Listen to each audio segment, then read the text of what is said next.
Bien, entonces acabamos de presentar dos temas muy importantes, o varios temas si se quiere, para concluir el capítulo 1 del Evangelio de San Lucas, y comenzar y terminar también el capítulo 2 del Evangelio según San Lucas.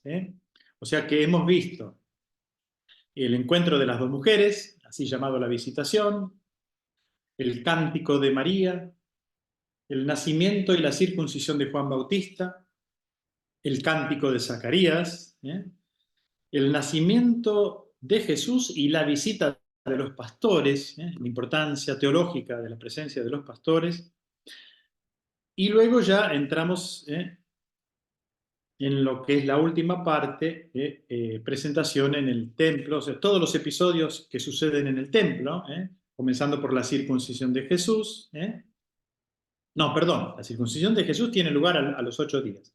A los 40 días, habíamos dicho, la presentación de Jesús en el templo, el encuentro con Simeón, el cántico de Simeón, el encuentro con la profetisa Ana, y luego ya la vida de Jesús en Nazaret, muy breve, se nos da un atisbo de la vida oculta, así llamada, de Jesús en Nazaret, para después volver a encontrar al niño a los 12 años, en Jerusalén, entre los doctores, y para concluir ya volviendo, el niño que se había quedado en el templo, vuelve con sus padres que no encuentran, angustiados, ya vuelve a Nazaret y dice el Evangelio que vivía sujeto a ellos, ¿no? O sea, el niño se tomó unas vacaciones de 3 días para sacarse todas las dudas frente a los doctores de la ley, ¿no? Así que bueno, a ustedes la palabra. Bien, bueno, primero voy a darle la palabra a Alexis, que me pidió ahí por el chat hacer una pregunta. Ya todos pueden abrir el audio por sí mismos, ya lo habilité, así que ahí, Alexis, te escuchamos. Hola, paz y bien. Padre Martín, que me aclare. Con respecto al cántico de María, que sabemos todos que mi alma canta la grandeza del Señor, y cuando siempre se vive estos acontecimientos en Adviento, y decimos palabra del Señor, y cuando me pasó en dos acontecimientos de dos etapas, una en Jufra y otra en como franciscano seglar. Cuando voy a hacer una reflexión, y a mí siempre me gustó este cántico, porque es un cántico maravilloso, y eh, la consigna era buscar un aspecto sobre la palabra de Dios. Y yo dije el cántico de María porque siempre me atrajo. Y en las dos oportunidades me dijeron, no, no es palabra de Dios, es un canto, es, es el cántico de María, algo como que fue palabra, eh, fue un cántico de María. Pero para mí La es pregunta, que ¿cuál fue, sería la pregunta? O tu... claro, si es,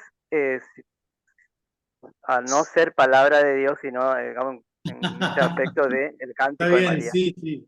Bueno, gracias por la pregunta. Ante todo tenemos que decir que es Lucas, es el evangelista, el redactor final del Evangelio, que pone en labios de María este cántico. Y como ya les he dicho, es muy probable que Lucas, que era miembro de la comunidad de Jerusalén, de la comunidad judeo-cristiana de Jerusalén, ya haya escuchado este cántico, haya encontrado incluso escrito, lo haya oído cantar, ¿no? Y entonces él dice, pero esto refleja lo que María piensa. Porque además, si uno analiza el cántico, está lleno de reminiscencias de textos del Antiguo Testamento y expresa la esperanza de Israel, la esperanza que se cumple, ¿Ah? Que de una historia que se da vuelta, derribó del trono a los poderosos, elevó a los humildes, siempre es así.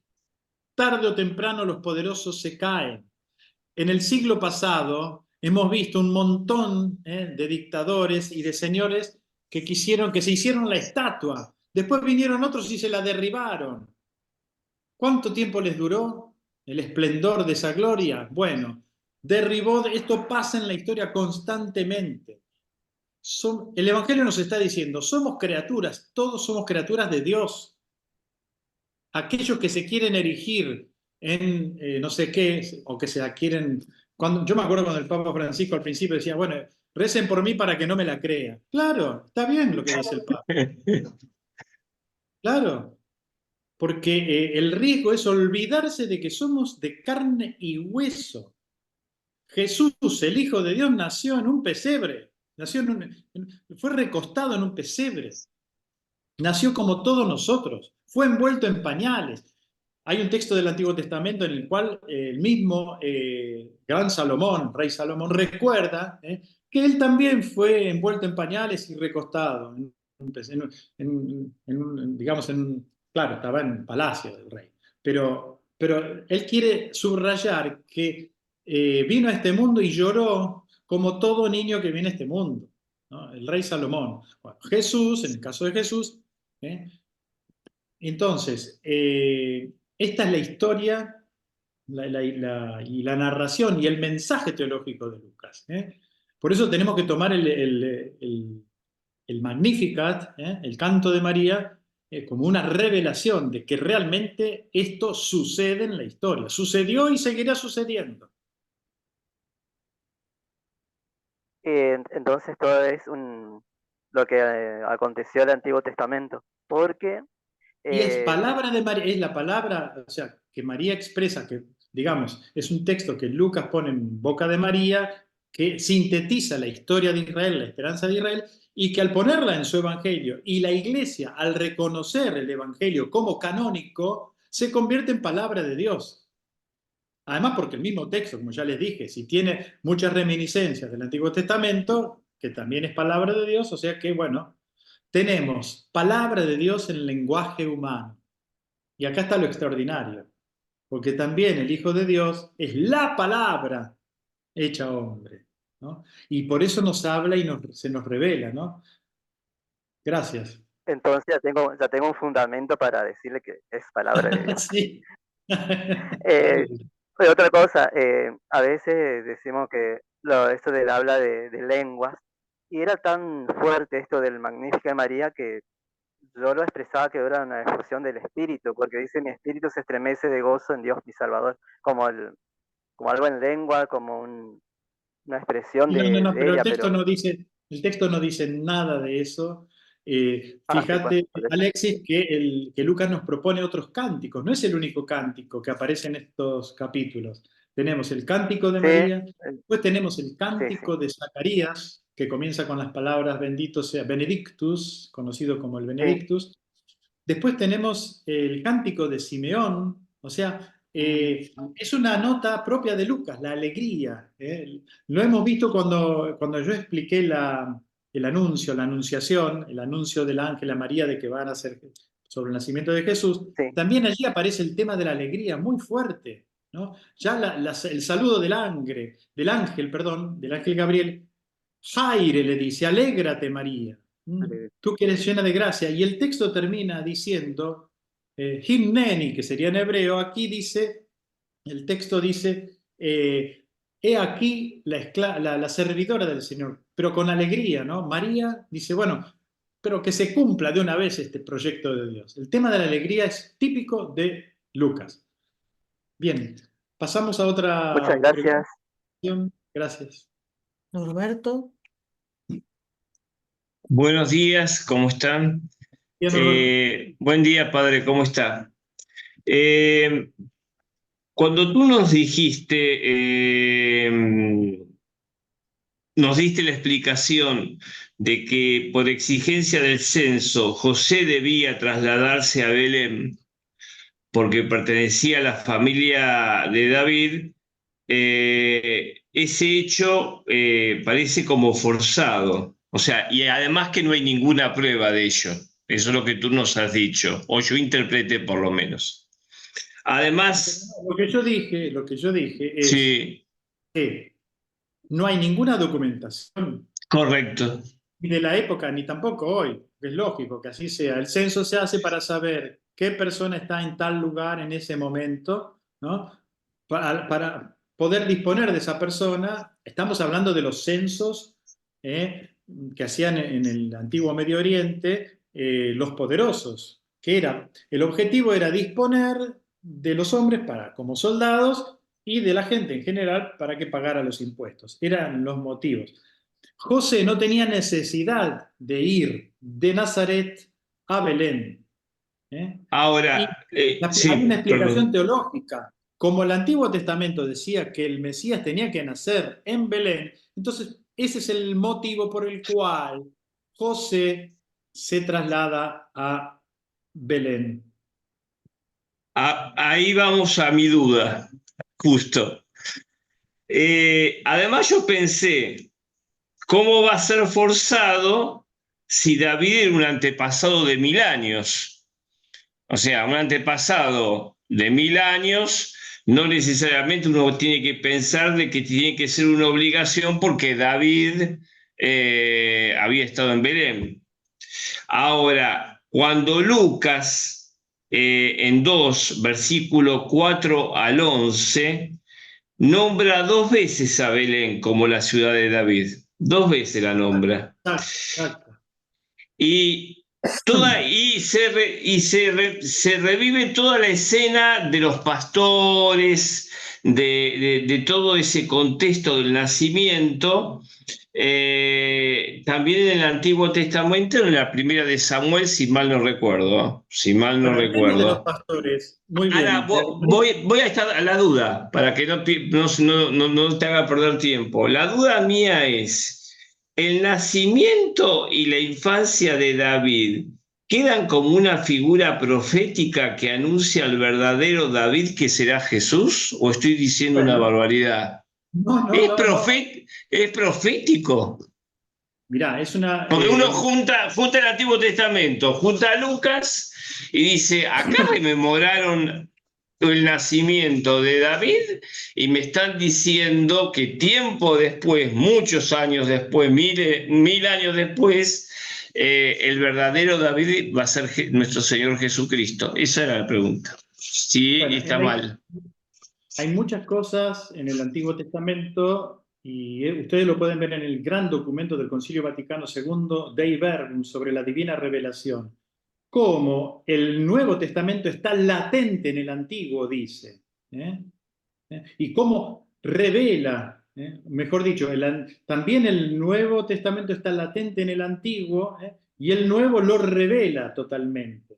O sea, en el Antiguo Testamento tenemos la promesa y en el Nuevo el cumplimiento de la promesa. Y muchos personajes y relatos y figuras que aparecen en el Antiguo Testamento, digamos que prefiguran, que anticipan lo que sucederá ya de manera definitiva y exitosa, porque hay que recordar que después de la muerte del rey Salomón, el reino se divide en dos, el reino del Claro. norte y el reino del sur, y van a desaparecer los dos.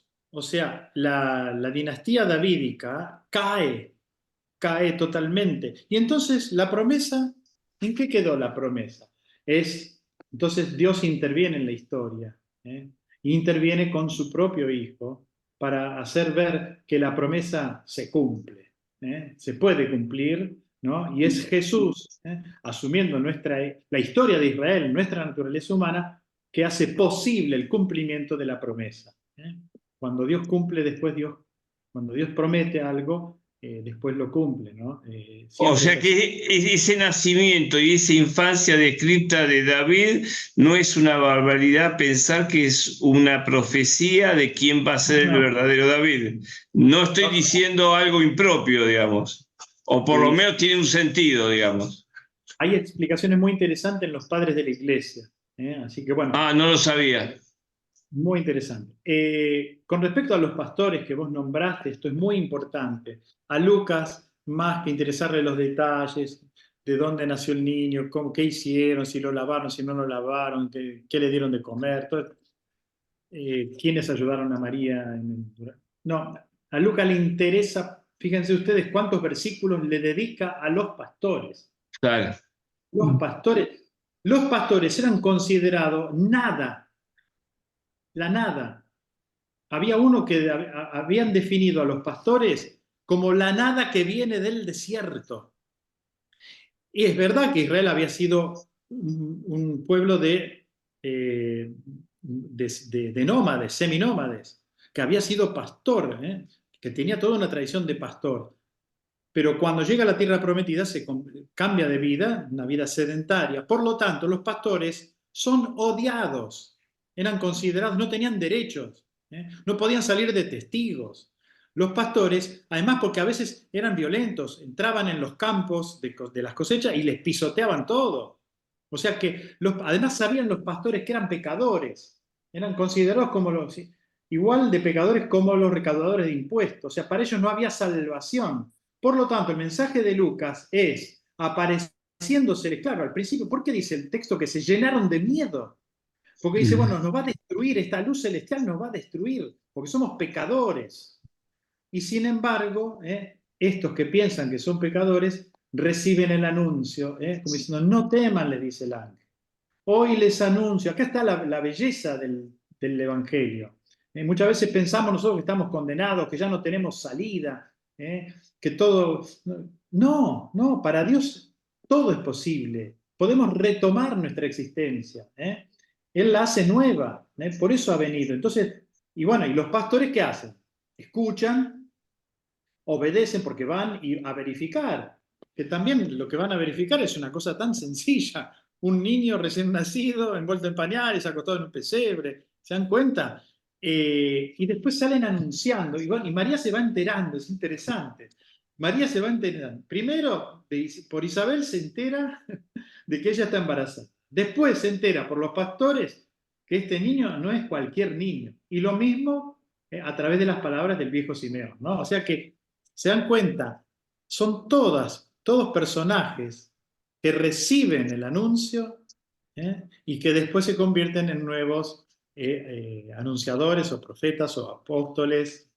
Y nosotros estamos llamados también a eso. O sea, todo lo que lo que estamos recibiendo, yo preparando este curso y ustedes recibiéndolo, es lo que después tenemos que ir a anunciar, no es para que lo guardemos en la biblioteca. Pasamos a Gracias, la última gracias, padre. pregunta.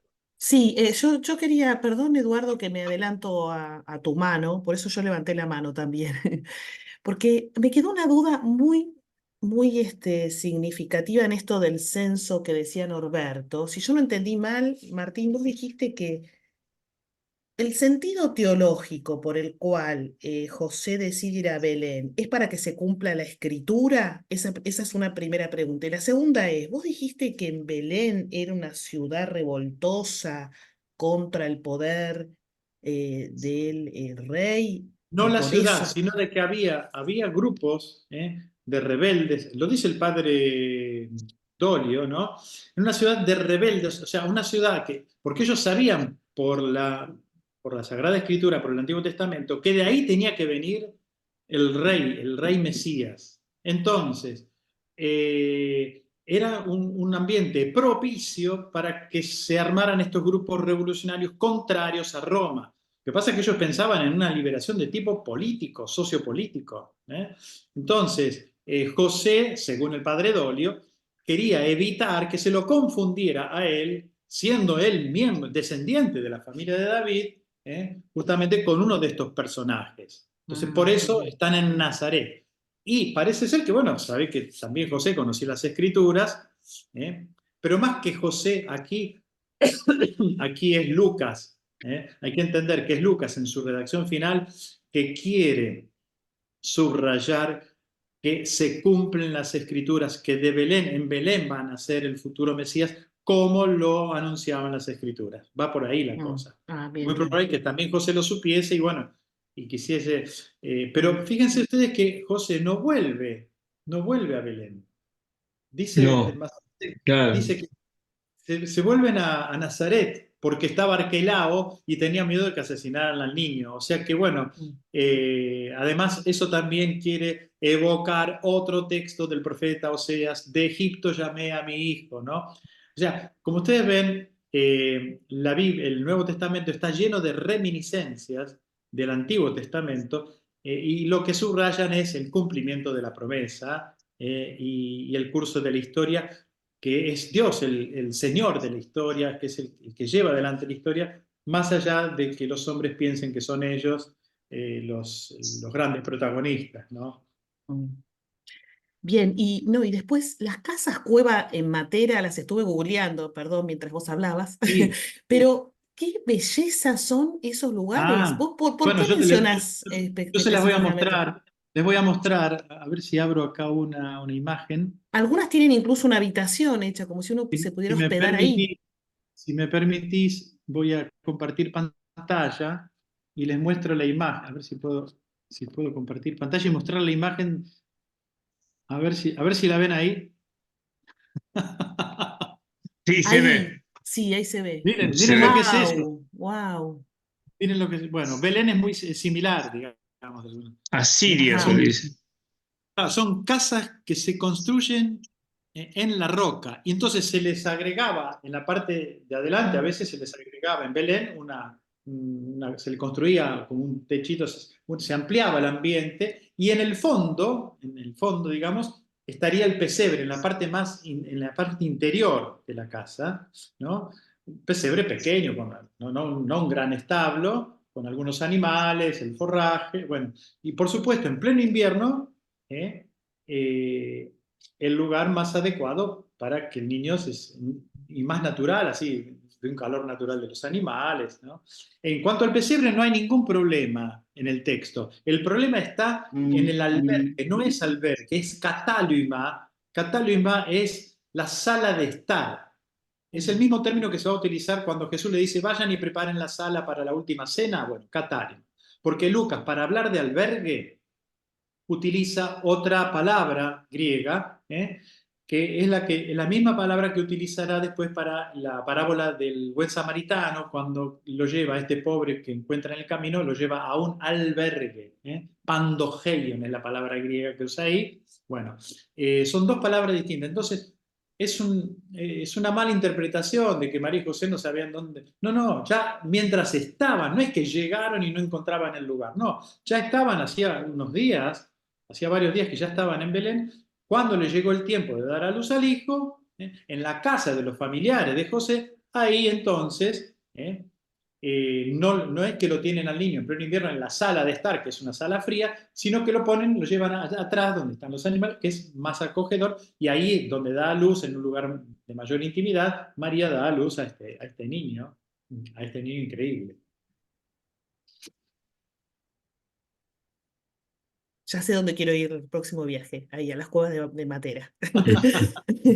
Eduardo, Sí. Sí, parece que hoy nos centramos mucho en el tema de los censos y yo también. En esta temática de los censos, del poder estatal o de los poderes globales, mundanos, vos hablaste de Moisés y del censo de Dios. Y parece Sí, que es un tema de gran actualidad ahora, porque las relaciones entre la Iglesia y los poderes mundanos actuales, en la registración hoy día obligatoria en las redes, ¿no? En toda esta temática actual sí, que, sí. que tenemos que tener obligatoriamente un celular y un QR todos. Parece una temática de gran actualidad todo esto. Muy buena tu, tu explicación, el haber asociado una cosa con la otra, porque sí, sí, quieren tenernos controlados, obviamente, ¿no? Y Mm. hay poderes, algunos son manifiestos conocidos, y después, bueno, hay quienes se imaginan poderes ocultos y no sé qué y no sé cuánto. Bueno, yo realmente no sé si lo podemos llegar a saber. Lo cierto es que está en la intencionalidad de un censo. No está mal que un país haga un censo, no está mal, pero el problema es la intención con la cual un Estado hace un censo, ¿no? Y justamente la Biblia nos está ofreciendo el motivo por el cual en el antiguo Medio Oriente se hacían los censos, los grandes emperadores hacían censos, en Egipto, en Mesopotamia, que el motivo principal era eso, a ver cuántos soldados tenemos, cuánta gente paga los impuestos, en fin. Y el contraste, y esa es la genialidad de Lucas en su redacción final del Evangelio, el contraste con el censo de Dios en el libro del Éxodo, en los libros del Pentateuco, donde Moisés, por orden de Dios, y dice, yo les dije, ¿no? Que el texto utiliza, no dice, sino que le dice, diles a los israelitas que levanten la cabeza. Yo quiero ver su rostro, el rostro de cada uno, y el censo que Dios manda hacer es para saber si alguien se perdió en el camino. Qué distinto, ¿no? Qué contraste. Gracias, Eduardo. Horacio o Gloria, no sé cuál de los dos quieren hacer la pregunta hoy. Horacio, Hola, Horacio. ¿qué tal? Buen día. Martín, Bueno, vos sabés que tengo una duda, ya me hace ruido. Si José y María recibieron la visitación del ángel Gabriel que le anunció el nacimiento, después del nacimiento convivieron 12 años con Jesús. ¿Por qué no entiendo el versículo 50 cuando dicen, ellos no entendieron lo que les decía? O sea, la pregunta de Jesús que les hace dice, ustedes no sabían que yo debía ocuparme de los asuntos del Padre. ¿Por qué? ¿Qué es lo que no entienden? ajá, bien. A ver, ustedes traten de imaginar la escena. Lo pierden, o sea, cuando rezamos el rosario decimos el niño perdido y hallado en el templo. No, eso, si lo vemos desde los padres, sí, perdido y hallado en el templo. Si lo vemos desde Jesús, no, el niño decidió quedarse. El mocoso, diríamos nosotros, de 12 años, decidió quedarse en el templo porque estaba interesado, porque él estaba cansado de escuchar las explicaciones que le daba el pobre cura, diríamos nosotros, el pobre en la sinagoga de Nazaret. Y claro, cuando llegó a Jerusalén y dijo, estos monstruos, los monstruos sagrados, estos expertos en Sagrada Escritura, me van a responder todas las preguntas que yo tengo, ¿no? Entonces, el niño decide quedarse en el templo. Acá en el texto, cuando lo vuelven a encontrar, después de 3 días de búsqueda angustiosa, lo primero que dice el texto, que subraya el texto, es la sorpresa de María y de José, no la alegría, fíjense, léanlo bien, no la alegría, que sería lo normal.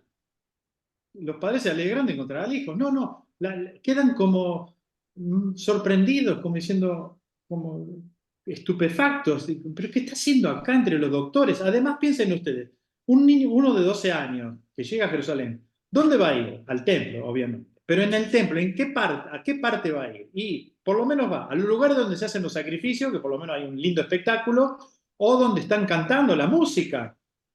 Sin embargo, lo encuentran frente a los doctores de la ley, dialogando con ellos. Esto los deja desconcertados. Esto es lo que María y José tienen que meditar. Lo que hace, además, hay un ruido raro. Además, la respuesta, ¿no? No sabían que yo tenía que estar en las cosas de mi padre. Es la primera vez que José escucha mi padre de labios de Jesús y no es él, aunque lo sabe, pero le tiene que haber tocado a José, bueno, mi padre del cielo, ¿no? Claro, nosotros tenemos la experiencia de San Francisco de Asís, cuando dices, de ahora en más ya no te llamaré padre. No es que Jesús deja de llamar papá a José, como en el caso de San Francisco, pero es muy fuerte el hecho para José, ¿no? Entonces, y para María, tu padre, fíjate lo que María le dice, tu padre y yo, angustiados te andamos buscando.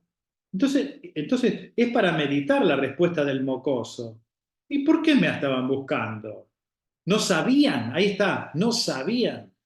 O sea, no comprenden, no sabían que yo tenía que estar en la casa de mi padre, hay otra traducción que dice, en las cosas de mi padre del cielo. Espero que haya aclarado. Hay un artista en Flandes que pintó esta escena de Jesús, José enojado retándolo a Jesús, que es un cuadro muy lindo. Es Claro. bastante tarde ya. Yo lo que quería decir es, Tenemos que cerrar. Sí. Tamara mandó varios comentarios en el chat, después yo te los paso, Martín. Tamara, no los voy a leer ahora porque entendí que no son preguntas, sino comentarios o meditaciones tuyas, así que yo se las hago llegar a Martín. Y ahí está Diony, ¿les parece con esta última pregunta cerraríamos? Diony, ¿querés preguntar o alguna aclaración?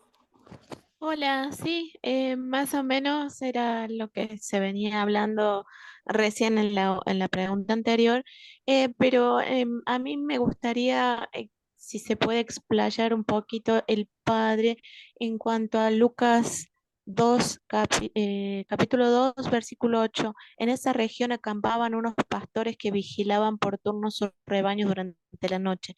Un pantallazo de esos pastores, cómo era la actividad de ellos, se turnaban, estaban lejos de sus casas y de pronto cuando se les aparece el ángel del Señor, se los envuelve de luz y ellos sintieron un gran temor. Ahí, eso. eh, Sí, Johnny, genial tu pregunta. Lo primero que tengo que decir es que acá hay algo que no funciona en el relato, en la ajá, narración.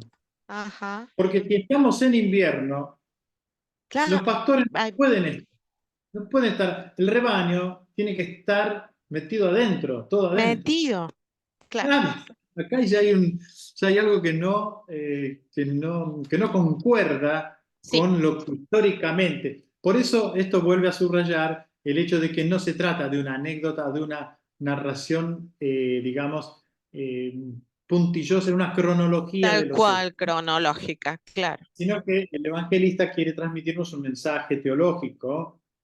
La pregunta es, ¿cuál es el mensaje que nos quiere transmitir, ¿no? Dice que dormían al raso, vigilaban por turno durante la noche el rebaño. Bueno, sí, es normal, esto se hacía de noche, ¿no? Y cuando se les presenta el ángel del Señor, la gloria del Señor, se mueren de miedo, porque dice, bueno, ellos, la catequesis que estos pastores tenían, eran que iba a venir del cielo, se iba a transformar el mundo de un momento a otro, y a esto los iba a aniquilar. Y sin embargo, y por eso las palabras del ángel, no tengan miedo, yo les anuncio una gran alegría. Y acá se subraya otro elemento de Lucas, que es una característica de Lucas, la alegría, ¿no? Alegría. Eh, y que será no solo para ustedes, sino para todo el pueblo, dice el texto en el versículo 10. Hoy en la ciudad, y además, fíjense, otro tema, otra intención teológica, les da mucha información el ángel a estos pastores. Hoy les ha nacido en la ciudad de David, Belén, tres cosas le dice con respecto a la identidad del niño. Un salvador, soter en griego. Salvador era considerado solo emperador, que es Christos, Cristo, o Mashiach, Mesías, ungido, que es el ungido por excelencia, con mayúsculas. Y además, Señor, ¿no? Es mucha información que les da. Bueno, ¿y qué les servirá de señal? La otra cosa que le dice, una cosa tan sencilla como un niño envuelto en pañales y recostado en un pesebre. No, aquí hay que buscar, a ver, ¿qué nos quiere decir Lucas? Esta es la pregunta fundamental, más allá de cómo sucedieron exactamente los hechos, ¿no?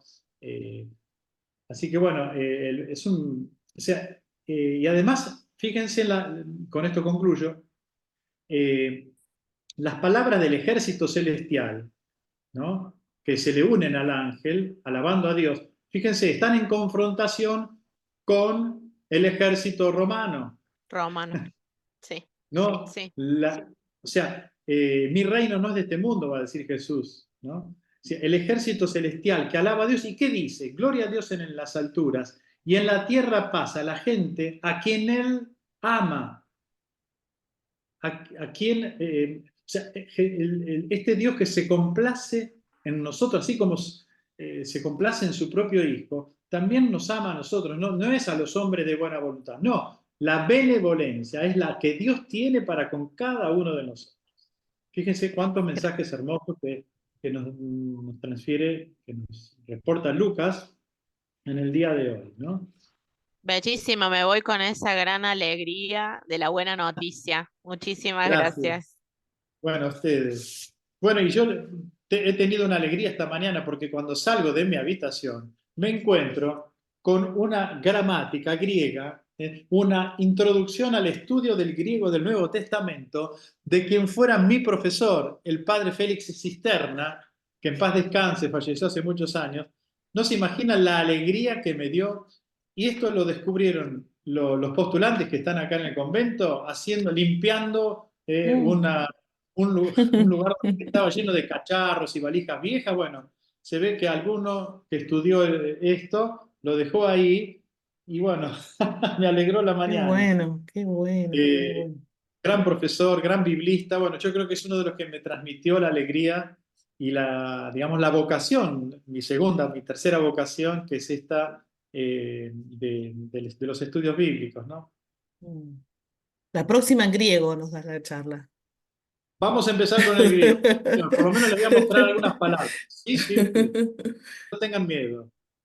Nos da la bendición, Martín, y nos Yo por las dudas vamos. tengo preparados los fibrones, Martín.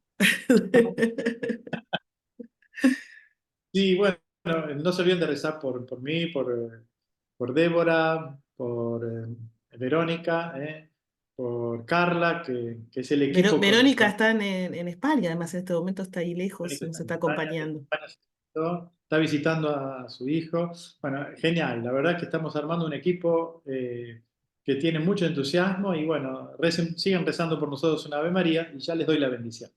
El Señor esté con ustedes. El Señor los bendiga y los proteja. Les muestre su rostro, tenga misericordia de ustedes, los ilumine, como el ejército celestial iluminó a los pastores, y los bendiga a ustedes, a sus seres queridos, a los vecinos, parientes, amigos, en el nombre del Padre, y del Hijo, y del Espíritu Santo. Nos vemos, si Dios quiere, dentro de un mes.